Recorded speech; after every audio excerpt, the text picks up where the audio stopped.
турганда эле ошо байкабай калдым да, урган мындай болот деп туруп эле тартып ийди да эки жактанчы. Бул мугалим өзү биринчи класстагы 6 жаштагы баланы темир менен салып таштаган. Дээрлик 3 апта мурда мугалим менен ата-эненин ортосунда чыккан чырдын видеосу интернетке эми тарап, түрдүү талкууга жем таштады.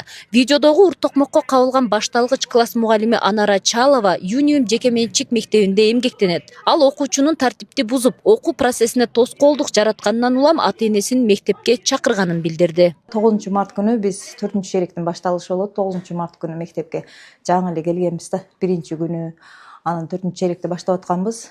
Анан бул 1А класстын окуучусу, менин классым эмес да, булчу башка эжеке окутат эле. Мен сабакта окутуп аткам.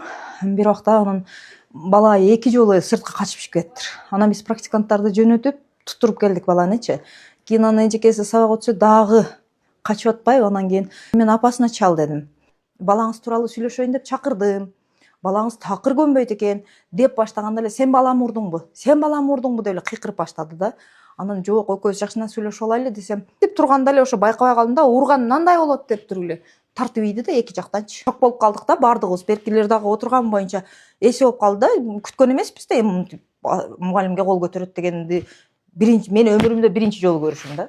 BBC бул окуянын чоо жайын тактоо үчүн окуучу баланын ата-энеси менен байланышып көрдү. Апасы Айзат Ормонова мугалим анын 6 жаштагы баласына кол көтөргөнүн айтууда. Бул мугалим өзү биринчи класстагы 6 жаштагы баланы темир менен салып таштаган. Бул жерде камера жок болуп калган да. Бирок кызым 2 класста окуган кызым баардыгын көрүп турган ошол жерде свидетель болуп. Эжекени умалять эткен, эжеке урбаңыз деп үйүмгечи. Ал эжеке агрессияга алдыртып, вообще урып таштаган баланычы.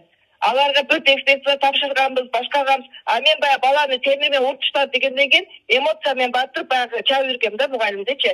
Потому что милиция чакырып бергиле деп мен суранганымда да алар чакырышпай коюшкан. Учурда окуя териштелип жатканын Ош шаардык милициясынын басма сөз катчысы Замир Сыдыков BBC'ге билдирди. Бул арыздын алкагында бүгүнкү күндө Бура милиция бөлүмү тарабынан тиешелүү териштирүү иштери жүрүп жатат. Териштирүү иштеринин жыйынтыгы менен мугалимге кол көтөргөн жарандарга тиешелүү юридикалык баа берилет. Көп өтпөй Агартуу министрлиги да окуя боюнча билдирүү таратты. Анда педагогикалык кызматкерлердин укуктарын коргоону күчөтүүгө жана алардын кесиптик ишмердүүлүгүн толук кандуу жүргүзүүсү үчүн шарттарды түзүүгө багытталган мыйзам долбоору иштелип чыккандыгын маалымат иретинде билдирди.